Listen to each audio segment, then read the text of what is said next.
Hello, everyone, and welcome to Singularity One-on-One.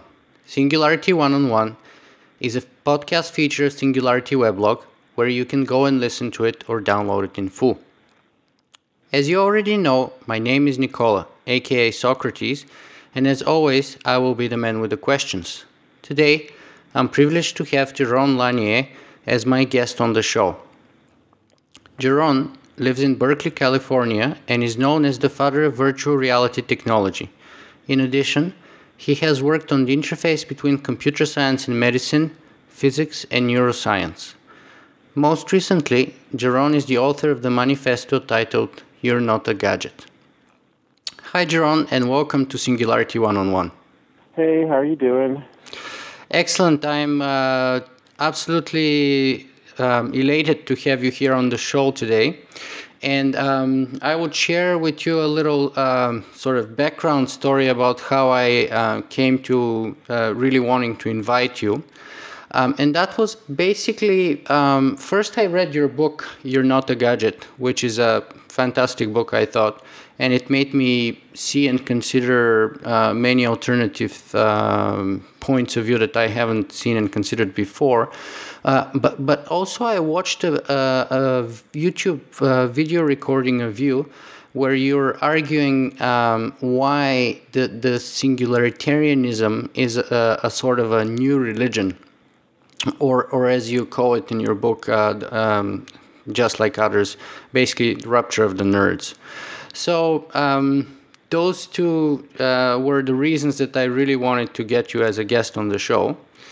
And I would be aiming to build the interview towards those. But let's start at the very beginning and a little bit perhaps with your background first. Can you share with us how and why you got interested in issues such as advanced technologies in general and virtual reality in particular? Oh, gosh, well, for the first one, just being interested in technology, I mean, it's, I think I got interested in it when I was young just because, well, for one thing, it's something one can do that matters,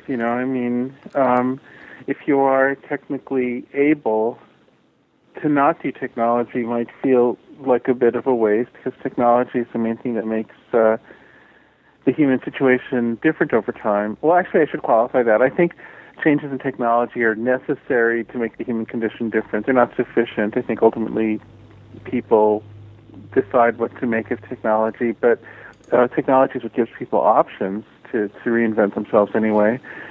And so, I mean, and then it's just, of course it's fun. I mean, I almost feel like this question is so obvious that I hardly even know what to say. I mean, anybody who's possibly listening to this ought to get why it's cool to work in technology. So it's like so basic. It's sort of like saying, like, why do you breathe or something? I mean, I don't even know how to go there. But virtual reality was just this, I don't know. I'm really into sort of aesthetic experiences and seeking extremes of experience, and virtual reality was the natural kind of approach to technology that would appeal to me. I mean, these things are so basic that sometimes things that are just so basic or so pervasive have this kind of quality where it's hard to get outside of them enough to really answer the question as you've posed it. But well, I just can't. I just have trouble imagining somebody really not getting that.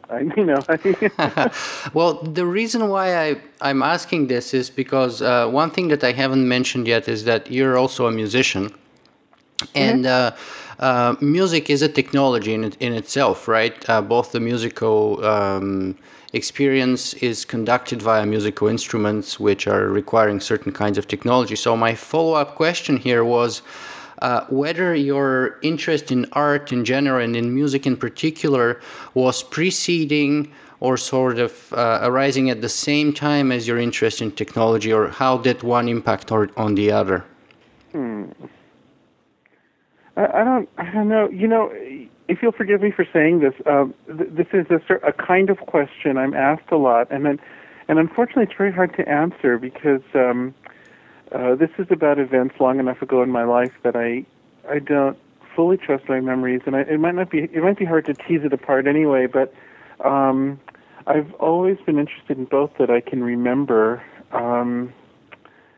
And I suppose music must have come a little earlier, because especially at the time I was growing up, it wasn't like today where a little kid can play with an iPhone or something. It wasn't as easy to get access to certain kinds of technology. On the other hand, in a lot of ways, I probably was doing more complex play with technology than a lot of kids are today, because kids today get access to technology within this sort of controlled and constructed and fake kind of context where it's an app, so they'll play with a simulation of physics, but you can't play with dangerous chemicals anymore, or really like build your own circuits and potentially shock yourself. Everything's sort of very virtualized and very safe.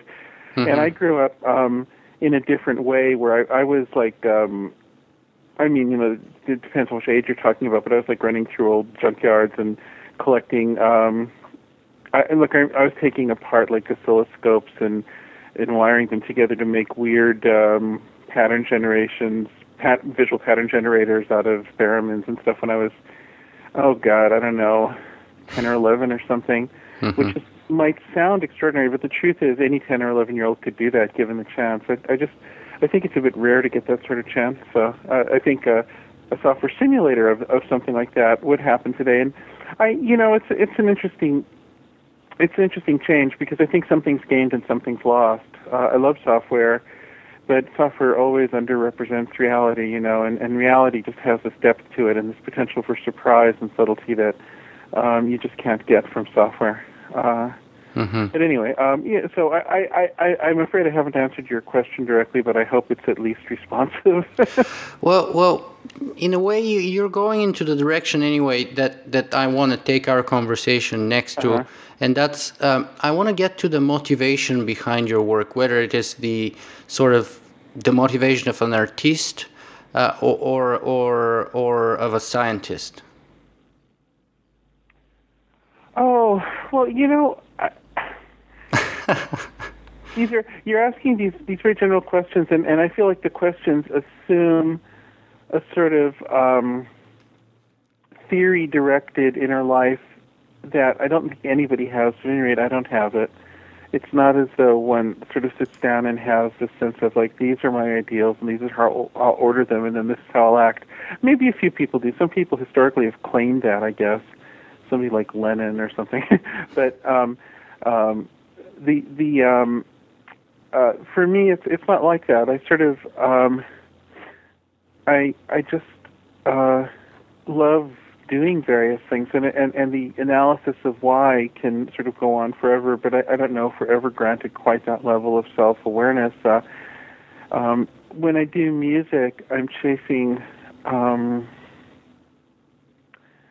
something that's hard to describe, but a sense of I think of music as form without content. It's a sort of a kind of a pure form, mm-hmm. and there's something about that form that, and this might sound mystical and goofy, but anyway, to me, there's something about finding the forms of music that kind of transcends the the particulars of our little finite lives. I feel like you're working in some sort of another zone that has a deeper connection outside of your particular time frame, and and that's perhaps mistaken. It might be some sort of false faith, like a religion or something, or maybe not. I mean, I don't really know. As I say, it's hard for me to be certain. At any rate, I love doing it for whatever reason. And then science is a little different. And I'm actually I am a scientist sometimes, but a minority of the time. But I have been a scientist in some areas of cognitive study and also in physics and a few other things in collaboration with various people. And that's just like this, curiosity and awe, the usual things people would say about science, is trying to get a little closer to what's going on here, this weird place we find ourselves. And engineering is something entirely different from either of those. To me, engineering is to, specifically to affect the world, to help people. It has a very immediate and practical goal in general, and my writing and all that is something else yet again. That's sort of an attempt to just understand what we're up to as best as possible, and convey that to people or try to goad them to think more about it, that sort of thing. So these are all very different. There's not just sort of one theory of life for me. So you wouldn't be able to pick one single sort of descriptive of Jaron Lanier as a computer scientist or an engineer or a musician or a composer, a philosopher, a visual artist, a virtual reality researcher, or an author. Well, I mean, I guess you're all of the above in a way in that case. Yeah, I mean, respectfully, I just have to tell you that this is the question that I'm asked constantly and most often, and it just mystifies me why anyone would ask that, because what possible point could there, I mean, people, a lot of people do a lot of things these days, and I just think it's just the stuff I like to do. There isn't anything to say there. Yeah. Okay. I've been asked this so many times, and I just can't think of a response that's really useful or fun at this point. It's just stuff I do. It's really that simple. Yeah. To me personally, it's interesting to see how people perceive themselves or identify themselves. Of course, that may be very different from how they're being perceived by others. But it's always interesting to me to see how I perceive myself, for example, and others perceive me. And that's why I want to ask how others perceive themselves and see how that overlaps, if it does at all.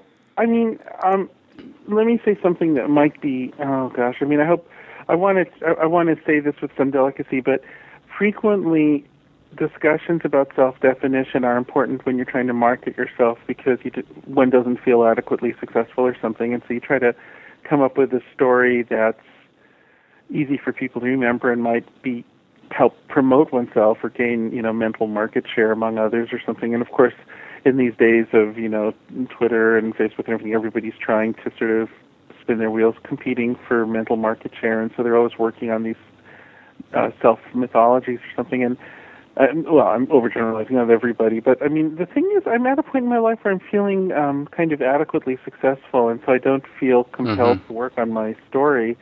And what I found is that when that sort of self-promotional motivation just isn't operating, it just all kind of fades away, like you just don't care anymore. But at other times in my past, when I was sort of more worried about not having succeeded as much as I wanted to, and if you'd asked me the same question, I might have been able to spin some tale about computers and music or something. But I just, I think at a certain point one shouldn't have to do that anymore. Okay, so let's see if we can go more into the meat of the matter here. And